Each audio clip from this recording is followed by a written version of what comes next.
प्रकाश जी का भरोसा नहीं कि सुबह कहाँ रहेंगे और रात को कहाँ रहेंगे। देखिए, उनका खुद भरोसा नहीं है। एक साइकिल चोर दूसरे को साइकिल चोर कहता है। बहुजन समाज पार्टी में थे, जग जाहिर है, फिर भाग के गए भाजपा में, फिर भाग के गए सपा में।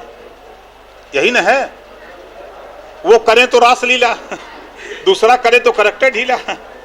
बारे मौर्य जी। कल एक बयान और जारी हुआ कि उनकी टुकड़ी रोटी और घी खा के चर्बी और पेट फुला रखे हैं लोग। इशारा तो नहीं बताया, लेकिन इशारों में मंत्री लोगों के ऊपर उन्होंने बोला। नहीं तो उसमें तो वो भी आते हैं, उनका भी पेट मजे का फूला है। देखिए, मैं फिर कह रहा हूँ, एक साइकिल चोर दूसरे को साइकिल चोर समझता है। उसी तरह के नेता हैं ये। नेता दुमुहिया सांप हो गए हैं, ये नेता लोग दुमुहिया सांप हो गए हैं। अभी जैसे हम आपके सामने बयान दे रहे हैं, आप दिखा देंगे टीवी पर कोई गड़बड़ दिखा गया, तो फिर जब पूछा जाएगा नहीं ये तोड़ मरोड़ के दिखाया जा रहा है, बोलते हैं नेता ना। इस नाते हम नेताओं को दुमुहिया सांप बोलते हैं। आजमगढ़ में शायद बाई इलेक्शन में मैं नहीं रहा होता तो कहाँ होते, तीसरे नंबर पर होते ना। वही हाल होगा। आजमगढ़ में दोनों सीट पर देख लीजिएगा, पूरी ताकत लगा लें लोग। हम भी आजमगढ़, हम लोग भी हैं, घूमते रहते हैं हम लोग भी। आपकी रणनीति क्या रहेगी 24 में? क्योंकि कभी मायावती जी की तारीफ कर देते हैं, कभी आप भाजपा की तारीफ कर देते हैं, सब लोग असमंजस में, कार्यकर्ता भी असमंजस में आपके हैं। नहीं, देखिए, हम सच बोलते हैं। फिर मैं आपके सामने कह रहा हूं, आप लोगों के, आज़ादी के बाद कांग्रेस पार्टी ने जितना देश में फैक्ट्री लगाई, रेलवे स्टेशन बनाया, सड़कें बनाई, रोडवेज बनाया, जितना नौकरियां दी कांग्रेस पार्टी ने, उतना कोई पार्टी आज तक काम न की है, न कर पाएगी।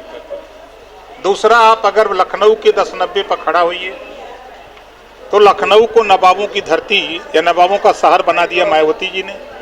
नीचे उतरिए, 10 number Gomti river front Akhilesh ji ने शुरू किया।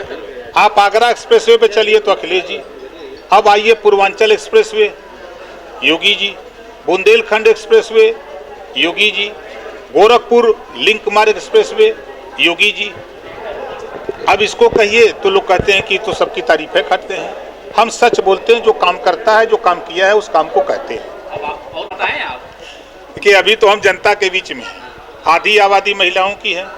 आपने देखा, आप लोगों के चैनल पे भी चला कि आजमगढ़ मंडल मऊ में हमने कार्यक्रम किया, महिला सम्मेलन।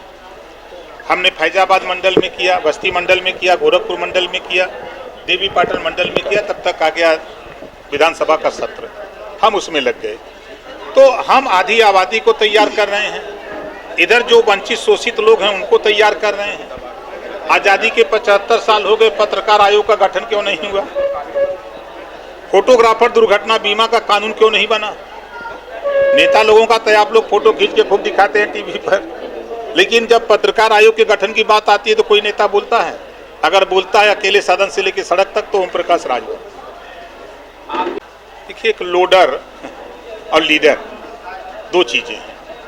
लोडर मालिक की मर्जी से बोलता है, लोडर मालिक की मर्जी से बोलता है, और लीडर अपनी मर्जी से बोलता है।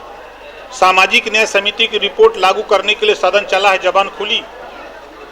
अनुसूचित जनजाति में शामिल करने के लिए 11 मार्च 2022 को हाई कोर्ट ने आदेश दिया था। सदन में अगर कोई बोला तो ओम प्रकाश राजभर, वो मनोरंजन का साधन है। सामाजिक न्याय समिति की रिपोर्ट लागू करने के लिए सदन में बोला ओम प्रकाश राजभर। किसी नेता की हिम्मत नहीं पड़ी कि कोई बोले। सदन में अगर तेलंगाना में 500 केजी से पीजी कॉलेज खुला है तो उत्तर प्रदेश में भी आबादी के हिसाब से यहाँ भी कॉलेज खुलना चाहिए, केजी से पीजी तक निःशुल्क। अगर बोला तो ओम प्रकाश राजभर। घरेलू बिजली के बिल माफी के सवाल पर अगर सदन में बोला तो ओम प्रकाश राजभर। वही बात तो आपके बीच में बोलना हो। ये अगर मनोरंजन का साधन है तो मंत्री जी को इस्तीफा देके घर चले जाना चाहिए था और जाकर के घर जो है दफला बजाना चाहिए था। में कई संशोधन हुए, हिंदू राष्ट्र को लेकर संशोधन होना चाहिए। देखिए, बाबा साहब डॉक्टर अम्बेडकर जी ने संविधान में सभी धर्मों को बराबर का अधिकार दिया है। ये हिंदू धर्म कहने वाले लोग फिर हिंदू को सताते क्यों हैं? हम आपका ध्यान उन्हीं के बयान पे ले चलता हूं, लालू यादव के। वो भी तो हिंदू हैं। फिर उनके खिलाफ 5 साल से सीबीआई जांच क्या कर रही है, ईडी जांच क्या कर रही है? अभी बॉम्बे हाई कोर्ट ने संजय राउत के खिलाफ, वो भी हिंदू है, संजय राउत के खिलाफ हाई कोर्ट ने टिप्पणी किया सरकार के ऊपर, जो ठेकेदार हैं हिंदू के, तो हिंदू को सता क्यों रहे हैं? हिंदू में दो जाति हम मानते हैं, बड़ा भाई और छोटा भाई। बड़ा भाई छोटा भाई का हिस्सा क्यों नहीं दे रहा है? आज आजमगढ़ में बता दीजिए, एक थाने पर 36 थाने हैं, एक थाने पर राजभर का, चौहान का, बिंद का, केवट का, मल्ला का, पाल का, प्रजापति का, कुम्हार का, चौरसिया का बेटा दरोगा है। कौन हिस्सा नहीं दे रहा है? हमारा बड़ा भाई हिंदू। अगर जो हिंदू की बात करते हैं तो एक हिंदू का हिस्सा क्यों नहीं लूट रहा है? क्यों हिस्सा नहीं दे रहा है? एक सिर्फ गुमराह करके वोट लेने की साजिश है। कैसे वोट मिले इसके लिए काम हो रहा है। कहेंगे, देखिए हर सरकार का अलग अलग नाम है। ये बुलडोजर की सरकार, समाजवादी पार्टी गुंडों की सरकार, कांग्रेस पार्टी गरीबों को हित करने की सरकार के नाम से जानी जाती थी, बहुजन समाज पार्टी कानून के राज की सरकार, यही तो नाम है। बुलडोजर नीति से आप सहमत हैं या नहीं हैं? भैया मैं क्या कह रहा हूँ, ये सरकार बुलडोजर नीति से आगे बढ़ रही है। समाजवादी पार्टी गुंडों की सरकार की नीति से आगे बढ़ रही थी। अभी आपने नहीं देखा, राम गोपाल जी जिसके ऊपर 100 मुकदमे लिखे गए हों, उसको बचाने के लिए मुख्यमंत्री से मिल सकते हैं।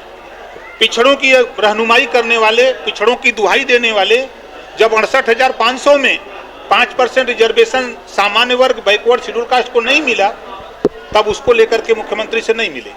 69,000 शिक्षक भर्ती में घोटाला हुआ, सरकार भी कह रही है, हाईकोर्ट कह रही है, पिछड़ा वर्ग आयोग कह रहा है, इसके लिए रामगोपाल जी मुख्यमंत्री से नहीं मिलेंगे, लेकिन अपराधी को बचाने के लिए जरूर मिलेंगे। कोई तो हम भगवान हिंद कह सकते हैं। कौन मना कर रहा है? अगर कोई व्यक्ति आके उनको मना करे कि आप ऐसा न बोलो, कोई मना करने वाला अभी तो नहीं मिला। लोकसभा चुनाव पहले सपा में बड़ा पाला बदलने वाला है, उसमें आपके मऊ के मंत्री विधायक भी हैं सपा के, दारा चौहान का भी नाम चल रहा है, क्या आपको जानकारी है? अभी आने वाले हैं आप? देखिए, अच्छे मौसम वैज्ञानिक हैं। अभी एक नहीं अनेक लोग जाएंगे, देखते जाइएगा। एक नहीं अनेक जाएंगे। धरातल पे जो खेल हुआ है, जो पॉलिटिक्स बिहार से चली शूद्र की, यूपी में समाजवादी पार्टी को गर्त में ले जाकर पहुंचा दिया।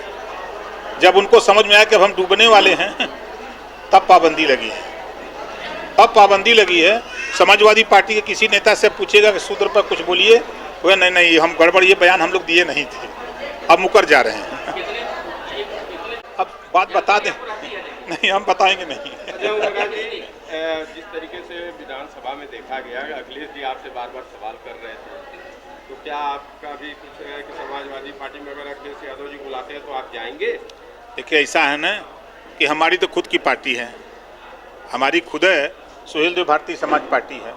हम अपनी पार्टी की नीति और सिद्धांत का प्रचार प्रसार करते रहते हैं। हम लड़ाई अपनी खुद लड़ते हैं। ईश्वर, अल्लाह, खुदा उसी की मदद करता है जो खुद अपनी मदद के लिए तैयार होता है।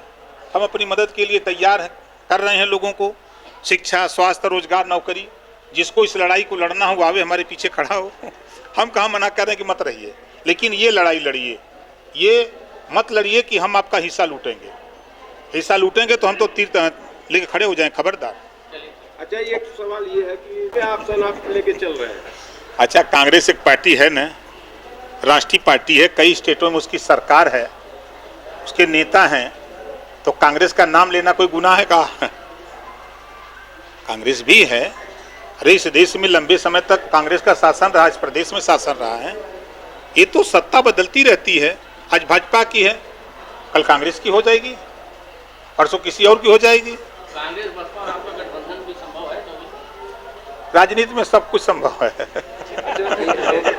दुरुस्त करते रहते हैं बूथ स्तर से लेकर के जिले स्तर पर। उसकी समय समय पर हम लोग समीक्षा करते रहते हैं, कहाँ हमारा संगठन कमज़ोर है, कहाँ पूरा हुआ, कहाँ नहीं पूरा हुआ।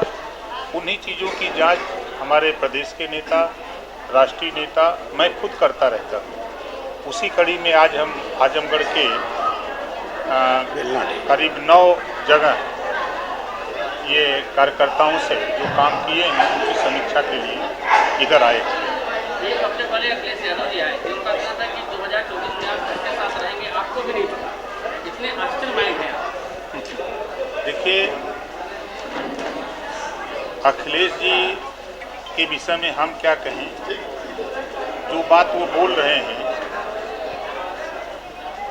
4 सितंबर 2013 को हाई कोर्ट ने आदेश दिया, पिछड़ी जाति को 27% आरक्षण जो मिल रहा है, 12 जातियां लाभ उठा रही हैं। उत्तर प्रदेश सरकार इसको बांट करके सबको दी। मुख्यमंत्री कौन था? अखिलेश यादव जी। हम दिशा विहीन हैं कि वो दिशा विहीन थे? अगर उनको ज्ञान होता तो और जातियों को हिस्सा दिलाने के लिए हाई कोर्ट के आदेश का पालन करते। 15 सितंबर 2013 को ही हाई कोर्ट ने एक आदेश दिया कि उत्तर प्रदेश सरकार एक समान शिक्षा लागू करे। मुख्यमंत्री कौन? अखिलेश यादव जी। दिशा विहीन कौन? मुख्यमंत्री थे वो। और आज अगर यहाँ जितने लोग जुटे हैं, अभी आपके सामने हम प्रमाण दे देंगे, घरेलू बिजली के बिल से सब लोग परेशान है ना। क्या इन्होंने कोई युक्ति बनाई कि गरीबों को क्या चाहिए? घरेलू बिजली का बिल, अगर ये कानून बना दिए होते कि हम 300 यूनिट बिजली फ्री करते हैं अपने प्रदेश में, बड़ी प्लांट की चर्चा करते हैं कि बड़ी यूनिट हमने लगाई, हमने बहुत बिजली खरीदी, लेकिन गरीबों के लिए आपने क्या किया?